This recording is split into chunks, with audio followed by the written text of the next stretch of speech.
Good morning दोस्तों, thank you for watching my YouTube channels. दोस्तों, आज हम एक सब्जेक्ट पे एक जीवन से जुड़े हुए महत्वपूर्ण सब्जेक्ट है जिसको आज हम समझने की कोशिश करेंगे। ये सब्जेक्ट है जड़ और चेतन। दोस्तों, ये जड़ और चेतन क्या होता है, इसको आज हम समझने की कोशिश करते हैं। ये प्रश्न हमारे जीवन के अस्तित्व से जुड़ा हुआ है। अस्तित्व से इट मीन्स कि मतलब जो जड़ और चेतन ही हमें की समझ ही हमें जीवन जीने की उच्चतम जीवन जीने की ओर अग्रसित करता है। तो दोस्तों, विदाउट एनी डिले आपसे रिक्वेस्ट है दोस्तों, इस वीडियो को अंत तक देखिए ताकि आपको तभी इसका मर्म समझ आएगा। दोस्तों, इनको समझने के पहले हम तीन चीज़ों को समझते हैं कि तीन चीज़ हमेशा हमारे जीवन में विद्यमान होती है। सबसे पहले चीज़ जो होती है वो होती है प्रकृति। सबसे पहले सत्य होता है जो इस प्रकृति का कारण है और प्रकृति उसका कार्य है। तो बगैर कारण के कार्य नहीं हो सकता। दोस्तों, यही हमारे न्यूटन्स का लॉ भी है। तो सत्य हमेशा है और सत्य को हम जान नहीं सकते। दोस्तों, सत्य को तभी हम समझ सकते हैं जब हम संसार को समझेंगे, प्रकृति को समझेंगे। क्योंकि हम जीव है, हम पैदा होते हैं संसार में, और संसार में जब हम पैदा होते हैं तभी हम द्वैत में पैदा हो जाते हैं। द्वैत मतलब मैं और संसार के जगत में।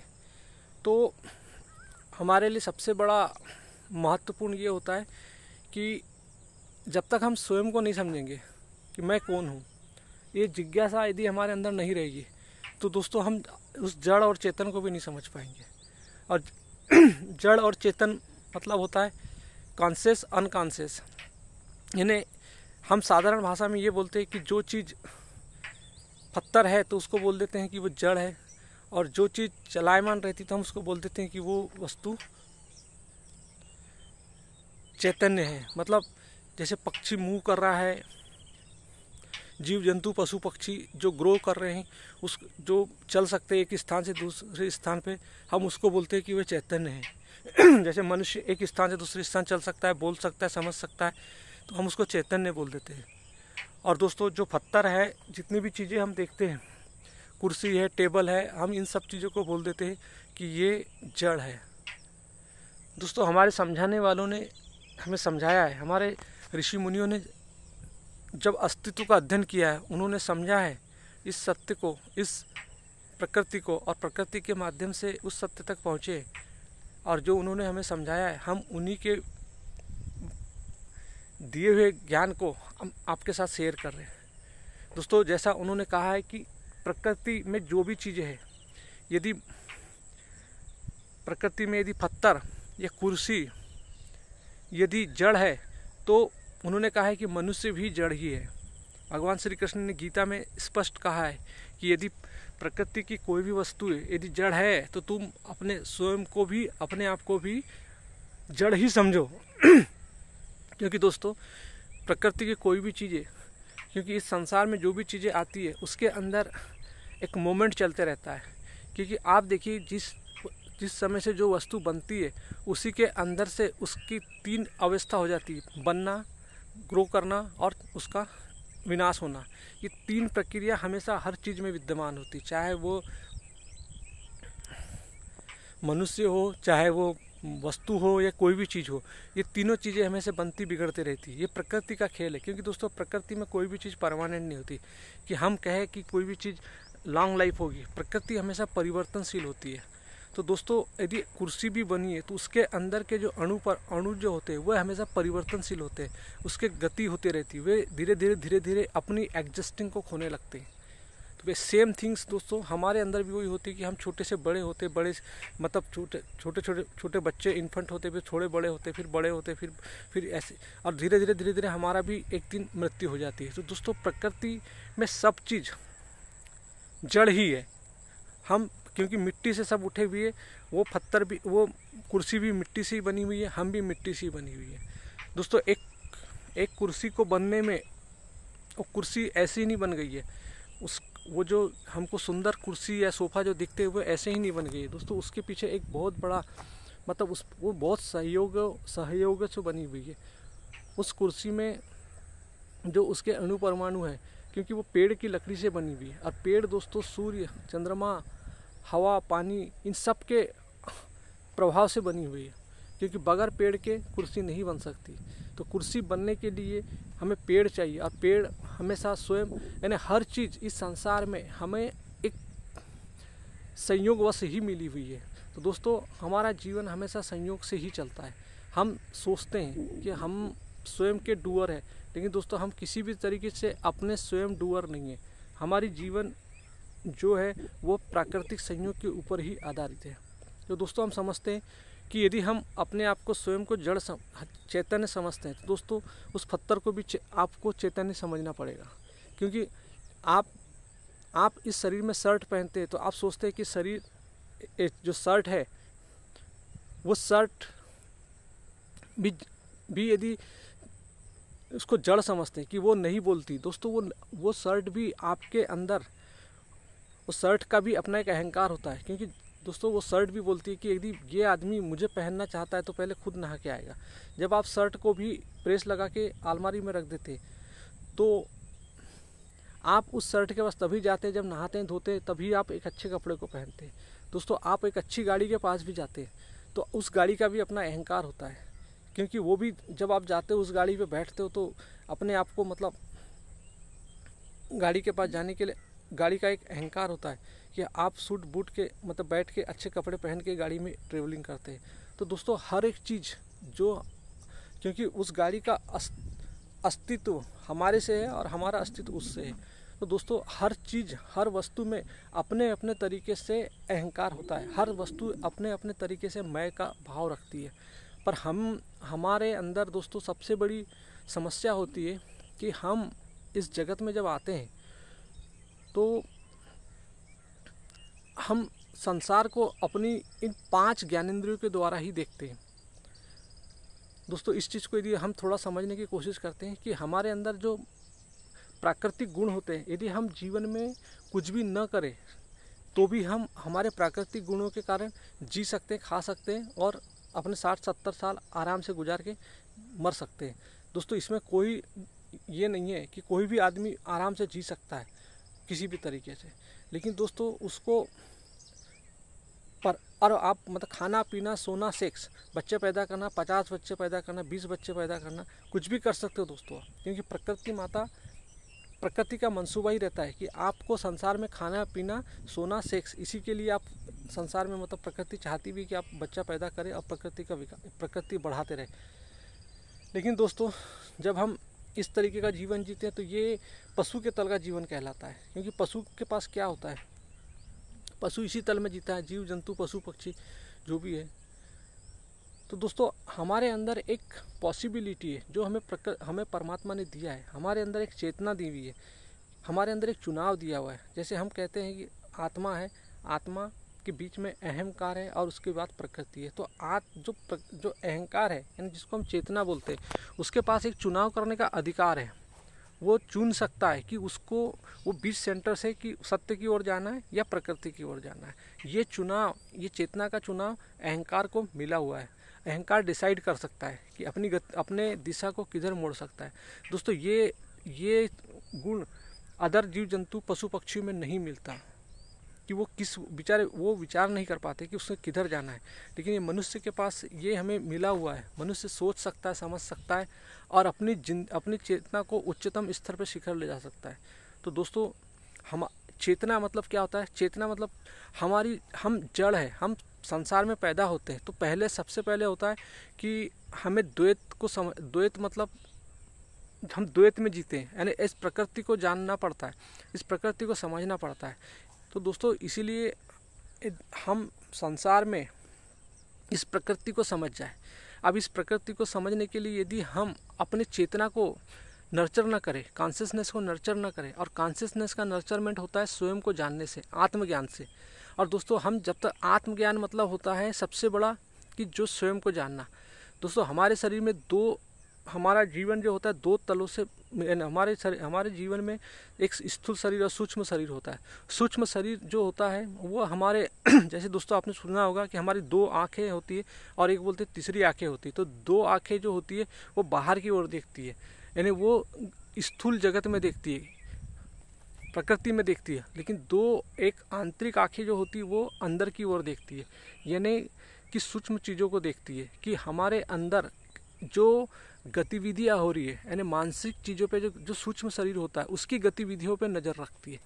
लेकिन दोस्तों हमारे लिए हम अपने कामनाओं में इतना उलझ जाते हैं, हमारे द्वारा जो समाज में एक जो पहले से जो अनडेवलप्ड हमारा जो ह्यूमैनिटी जो था, यानी मानवता का जो विकासवाद है वो उतना सक्षम नहीं था।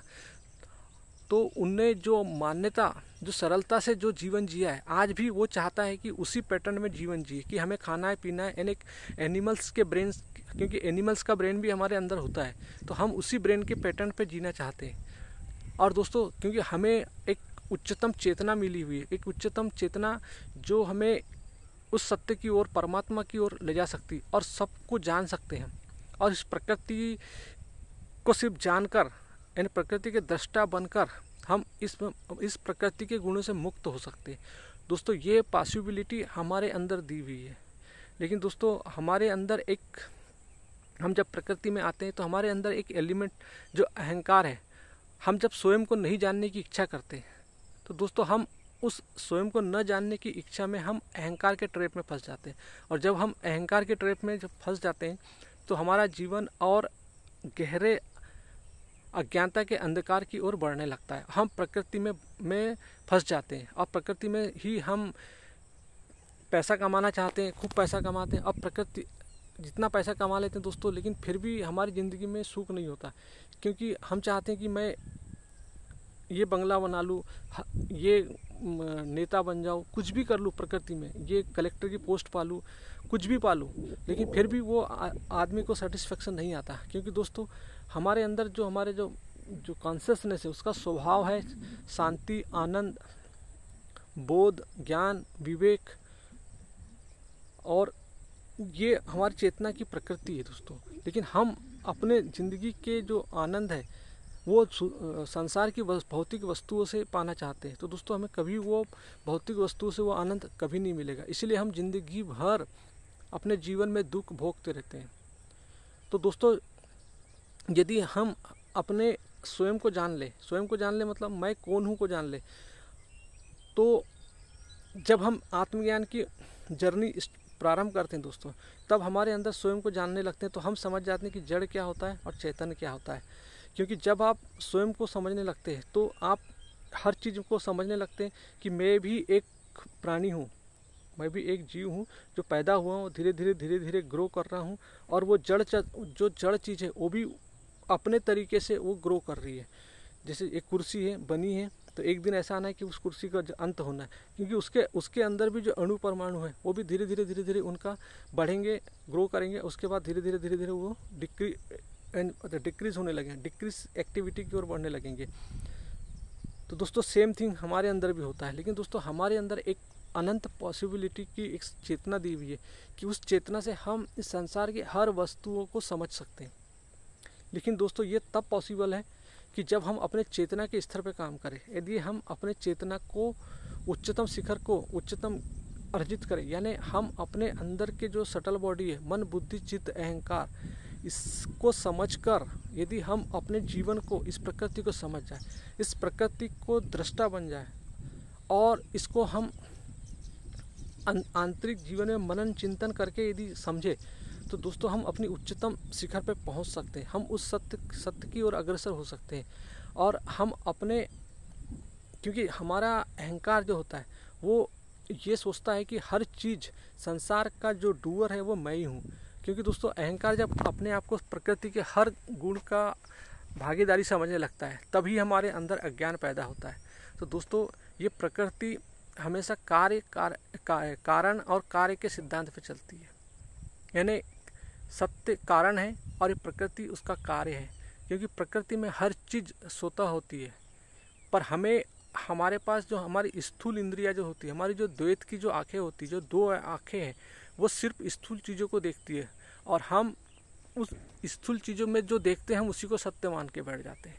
और दोस्तों, हमारे अंदर, हमारे डीएनए में भी कई सालों के पूर्वाग्रह बैठे हुए हैं, जो हमारे पूर्वजों ने भी हमें यही सिखाया है।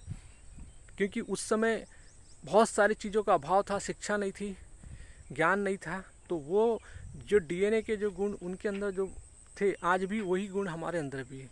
लेकिन दोस्तों, आज इस कहना चाहिए 60-70 साल में प्रकृति, हमने बहुत विकास किया हुआ है, हमारे ज्ञानियों, हमारे साइंटिस्टों के द्वारा, हमारे साइंस के द्वारा हम बहुत उच्चतम चीज़ों तक पहुंचते जा रहे हैं धीरे धीरे। तो दोस्तों, हम अपने आंतरिक, लेकिन हम जब तक अपने स्वयं को नहीं जानेंगे दोस्तों, तब तक हम भौतिक चीज़ों का सुख तो ले पाएंगे, लेकिन जो एक उच्चतम चीज़ जो है, जो हमारे साथ उच्चतम चीज़ हमारे अस्तित्व से जुड़ी हुई, उस चीज़ से हम वंचित रह जाएंगे। तो दोस्तों, उसको पाने के लिए हमें आत्मज्ञान बहुत आवश्यक है। बगैर आत्मज्ञान के हम जीवन को अच्छे से नहीं समझ सकते। दोस्तों, जीवन दो चीज़ों से ही मिलकर बना होता है, प्रकृति और कॉन्शियसनेस। यदि हम अपने जीवन को उच्चतम पाना चाहते हैं, उच्चतम बनाना चाहते हैं, तो दोस्तों प्रकृति के चीज़ों के, प्रकृति के दृष्टा हो जाइए, प्रकृति को समझिए, आत्मज्ञान को समझिए। आत्मज्ञान मतलब यही होता है कि स्वयं को जानना, जो भी चीज़ हो रहा है आंतरिक प्रकृति और बाहरी प्रकृति में। क्योंकि दोस्तों, हमारे अंदर हमारे विचार, हमारी भावनाएं सब केमिकल स्ट्रक्चर के द्वारा है। हमारे पास सिर्फ हमको समझने के लिए हमारी एक समझ होती है, हमारा बोध होता है, हमारा रियलाइजेशन होता है, मनन, चिंतन, अवलोकन। क्योंकि हमारे अंदर जो ये मन है, बुद्धि है, चित्त है, अहंकार है, ये सब सूक्ष्मतम रूप है।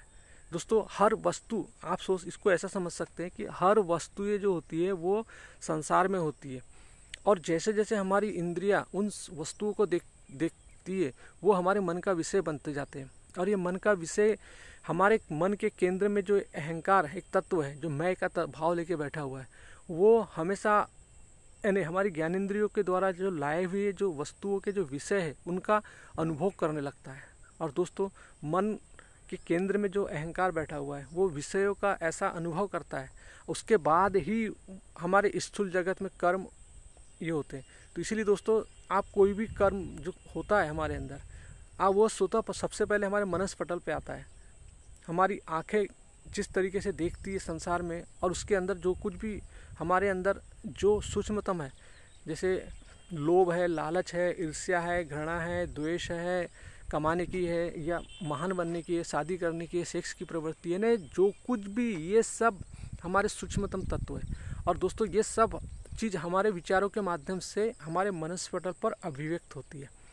लेकिन दोस्तों, इन सब चीज़ों का यदि आप अवलोकन नहीं करेंगे कि ये सब चीज़ें, जैसे आप शादी कर रहे हैं, शादी करने का यदि जब तक आप अवलोकन नहीं करेंगे, अवलोकन कैसे करना कि मतलब पहले आप समझो कि प्रकृति क्या है, स्वयं को समझ जाओ कि हमारे अंदर ये सारी चीज़ें उठ रही है, ये सेक्स की प्रवृत्ति क्यों उठ रही है, क्यों इतने साल की एज में ही मेरी सेक्स की प्रवृत्ति क्यों उठ रही है, मैं इसके ऊपर कैसे काबू पा सकता हूँ, क्या मेरे अंदर जो गुण है, जो लालच है, ईर्ष्या है, घृणा है, द्वेष है, राग है, ये क्या मेरे अंदर जो गुण है, क्या जिस पत्नी को ले आऊँगा मैं, जिस स्त्री से मैं अपना उसको अपने, मेरे अंदर जो कामना उठ रही है उसके लिए मैं उसको अपने भोग की वस्तु बनाऊंगा, उसके ऊपर अब समाज तो नाम दे देता है पत्नी। दोस्तों, पत्नी नाम भी तभी दिया जाता है जब आपकी कामनाएं उठती है, आप अपनी कामनाओं की पूर्ति के लिए उस स्त्री को पत्नी बना लेते हैं।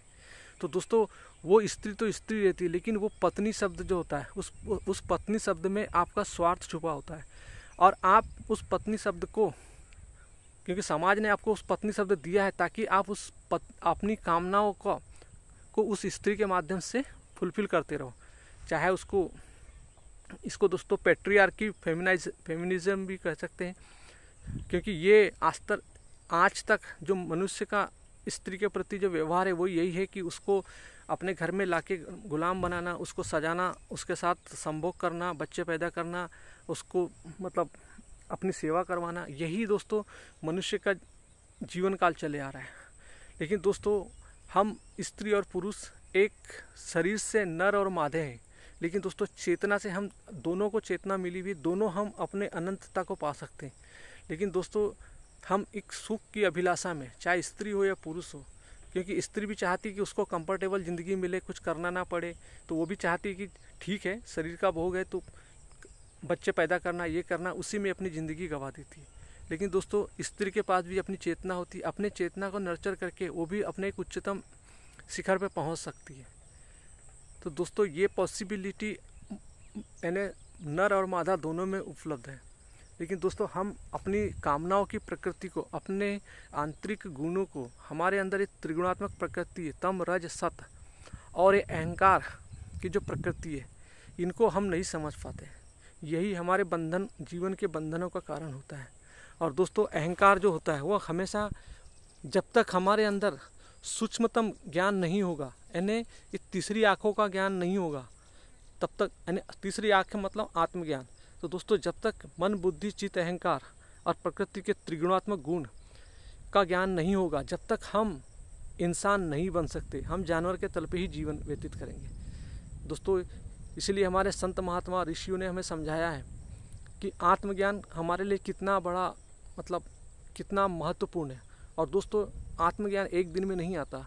आत्मज्ञान जीवन, क्योंकि जीवन परिवर्तनशील है, प्रतिपल बदलते रहता है, हर मोमेंट बदलते रहता है। हम, जैसे भगवान श्री कृष्ण ने कहा है कि मनुष्य जो होता है का जीवन कपड़े की तरह होता है, वो बदलते रहता है। एक कपड़ा छोड़ता, एक शरीर एक कपड़ा छोड़ता है, फिर दूसरा कपड़ा पहनता है, फिर तीसरा कपड़ा पहनता है। उस तरीके से हमारा जीवन होता है। इसका मतलब ये है दोस्तों कि हमारा शरीर के अंदर जब हमारा भाव, हमारे विचार चेंज होते रहते हैं, हमारे विचार ही हमारे शरीर को परिवर्तित करते रहते हैं। क्योंकि जब हमारे पास क्रोध का विचार होता है तो हमारे अंदर शरीर हमारा क्रोध में हो जाता है, जब खुशी का होता है तो खुशी में हो जाता है, जब रोने का होता है तो शरीर रोने के लिए बन जाता है। इसी तरीके से विचारों के आधार पर हमारा शरीर बदलते रहता है। तो दोस्तों कहने का मतलब ये है कि हमारी प्रतिपल मृत्यु होती रहती है शरीर की, क्योंकि शरीर तो प्रतिपल बदल रहा है। ऐसा नहीं है कि शरीर बदल नहीं रहा, शरीर हमेशा 24 घंटे बदल रहा है। तो दोस्तों आपको समझना है, ये सूक्ष्मतम ज्ञान जब तक हमारे अंदर नहीं आएगा तब तक आप एक अच्छा जीवन नहीं जी सकते। हमारे अंदर कभी क्रोध, हिंसा कभी ख़त्म नहीं होगी। हमारे अंदर ये जो सेक्स को लेके और जो हम गुलाम बने हुए हैं, इस समाज के गुलाम, शरीर के गुलाम, इनके हमेशा गुलाम ही रहेंगे। हम अपनी ज़िंदगी अच्छे से नहीं जी सकते।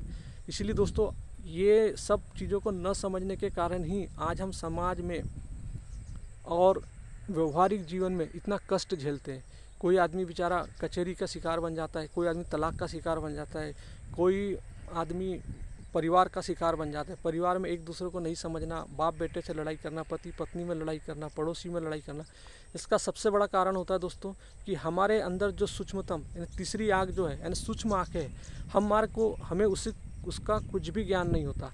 यानी मन, बुद्धि, चित्त, अहंकार और ये त्रिगुणात्मक प्रकृति जो सूक्ष्मतम है, यानी सूक्ष्म चीज़ों का ज्ञान नहीं होता। क्योंकि हमारी जो आँखें स्थूल चीज़ें जो संसार में देखती है उसी को सच मान के बैठती है, यानी द्वैत को ही सच मान बैठती है। और द्वैत हमारे जीवन का सबसे बड़ा दुखों का कारण होता है। इसीलिए दोस्तों अद्वैत वो होता है न द्वैत, जहाँ न तो एक है न दो है।